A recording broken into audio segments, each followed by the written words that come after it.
My next guest has affected the way women dress for more than 40 years. She's been a strong creative force behind fashion ideas, as editor of Harper's Bazaar, then editor-in-chief of Vogue, and now as special consultant to the Costume Institute of the Metropolitan Museum of Art. This is Diana Vreeland. Welcome. What a joy having you here. Tell me something, Mrs. Vreeland. You have long been a style setter. And what is style, and who has it? Well, style is a word. It's just recently been taken up, you know. People only said fashion, fashion. It was always fashion. You either had to be in the heart of it or ahead of it, but you could never be behind it. Now, style is something you're born with. It's like class. You don't It's acquire like class. You don't acquire it. But of course you could put your shoulder to the wheel and apply it, but acquire it, but you wouldn't. Somebody like a Fred Astaire would have style, wouldn't he? He was born with it. Because See? I knew him when he was very young. He always had it. He had that thing, as we say. That's right. That ingredient X. That's it. Does having style take money? Oh, I think it takes inspiration and imagination and not too much determination. It comes rather naturally to some people. Does it take experience to have style? It takes opportunity. Opportunity. Yes, I think so.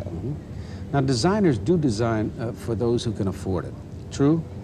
Yes, and for those who have a good enough body to wear what's called fashion. Yeah, there you go. Now, do you have any suggestions for a woman who is not of financial means and not in a high financial bracket, who wants to be fashionable? Well, you see, I believe everything in this world, or most things in this world, can be accomplished. But they mustn't think that it's just on the market for them. They have to do a great deal for themselves. Their skin, their posture, their walk, their interest in things, their education. Education has a great deal to do with everything. Oh, yes. It's like buffing And that, up. of course, you can do for yourself. Sure. See, you can be don't- self-educated. Absolutely, You don't have to go absolutely. back to... Is the ready-to-wear market better here or in Europe?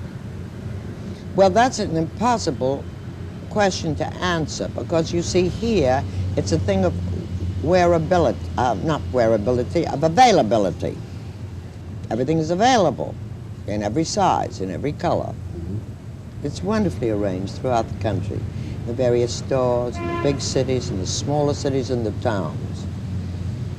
In Europe, I think there is more snap in the air. Yes, I do. I think the clothes are a little bit more attractive. I hate to Exciting. say it, but more pizzazz, right? More pizzazz, right, exactly. Definitely. You've lived through so many eras of fashion. Do you have a favorite? Era? Yes.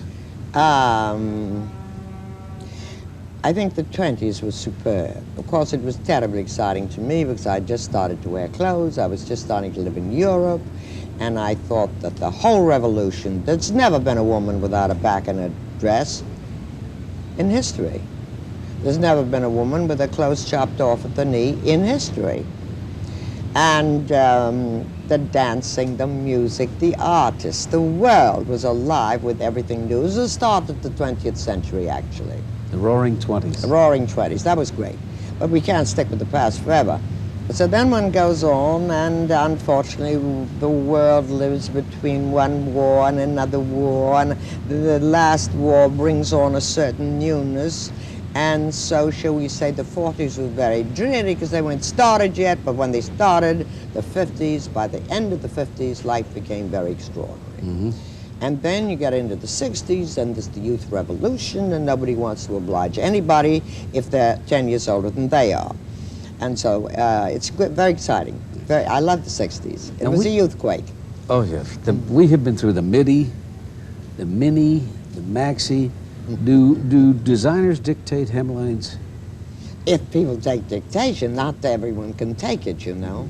Do you favor tailored clothing for women or an experimental look? Depends. Depends on the woman. It depends on the woman, depends on the time of year, where she's wearing it, how she's wearing it, why she's wearing it.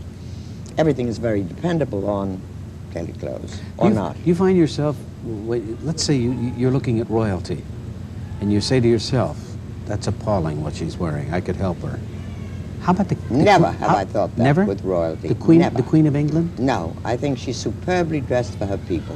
You know something I think found- she knows her role better than any other woman in the world. And what a role. And what a role. What a role. And I found out something I was intrigued by, that they put weights in the hem of her dress so that no wind ever lifts That's that right. skirt. That's right.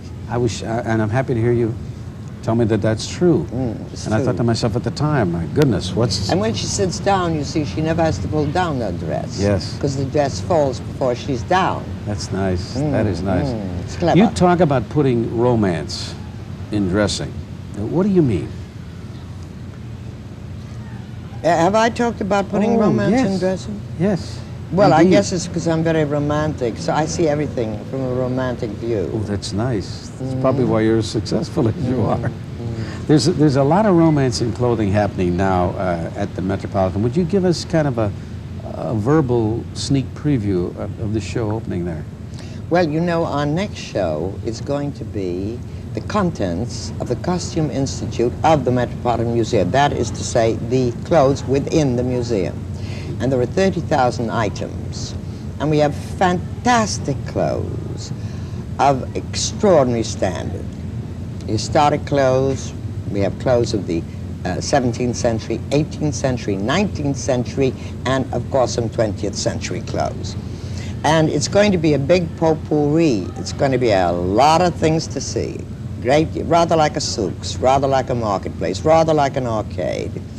Perhaps too much, but I find them also irresistible. Knowing how how people in fashion think ahead, there won't be any 21st century clothing there, will there?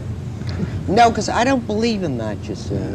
I don't believe in that. I'm always bothered by that, going to a store in the fall and seeing things for the spring.